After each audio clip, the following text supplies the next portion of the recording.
to the second video series of how to create more intimacy within the relationship.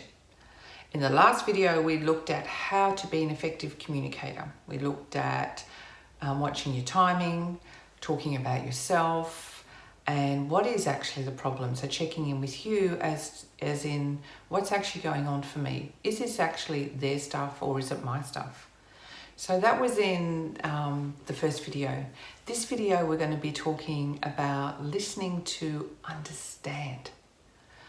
What happens when someone comes to you with an issue?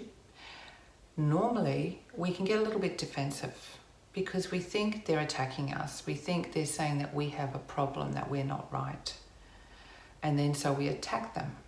That's just how we've always done it. How would it be if somebody came to you with the problem, your partner, and instead of defending yourself, we listen to understand, not listen to respond?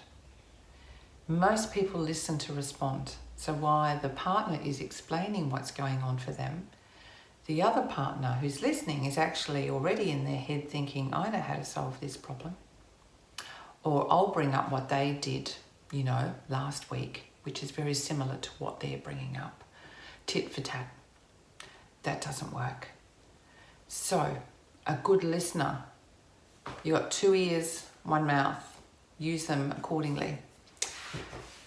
A good listener will listen and watch at the same time. So use all your senses. What is the person feeling, do you think? What is the body language that's being displayed? How do they sound? Listening is more than your ears. It's what do you see? What do you feel in them? What's your intuition? What's your gut? As a human, we do every behavior to get a need met.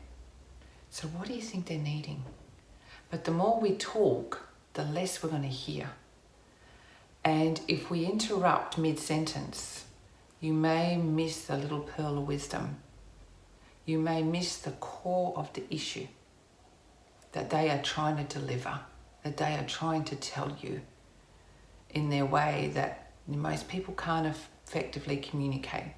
But if they're given this space to listen, to be heard, even if you don't understand everything, just be present.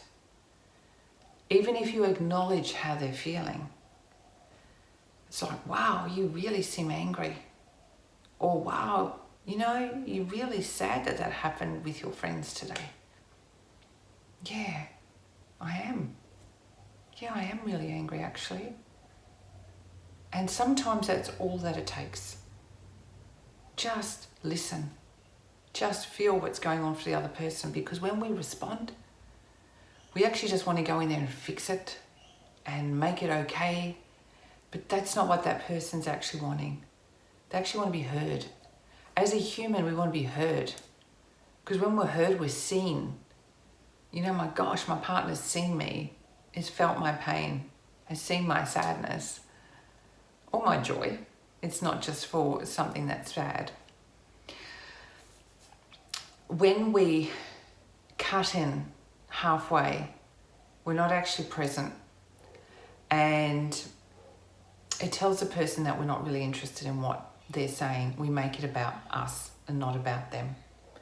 Always stick with the initial problem. If your partner comes to you, or if you go to your partner, and then your partner starts taking you off down a rabbit hole somewhere else. Oh yeah, but last week you did that. Pull them back. Go, yep, okay, maybe that. We can talk about that later. But let's stick with what's going on here. Can we just solve this issue first? Can you just hear me first about this problem? A lot of men say women nag.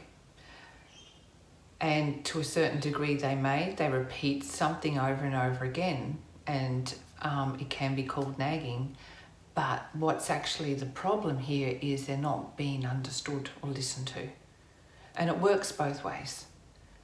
Once a person has been heard, recognised, and understood, then the problem can go.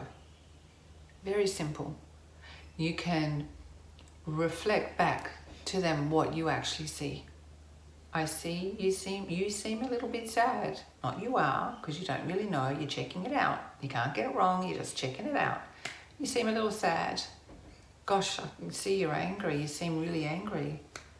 Like, wow, that must have been huge for you. You just sit, zip it,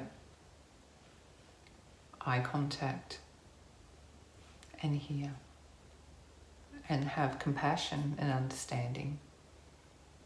And the beauty of this is, as you do this as a couple, and if you have children, what are you role modeling to them? You're role modeling that I care. I care about what you say. I care about what's going on for you. So could you imagine having more intimacy after you've actually been listened to and understood? It will bring you closer as a couple, not further away. You'll get to understand yourself more and your partner. So listen to understand and not just to respond. Thank you for joining me. Thank you for listening and watching.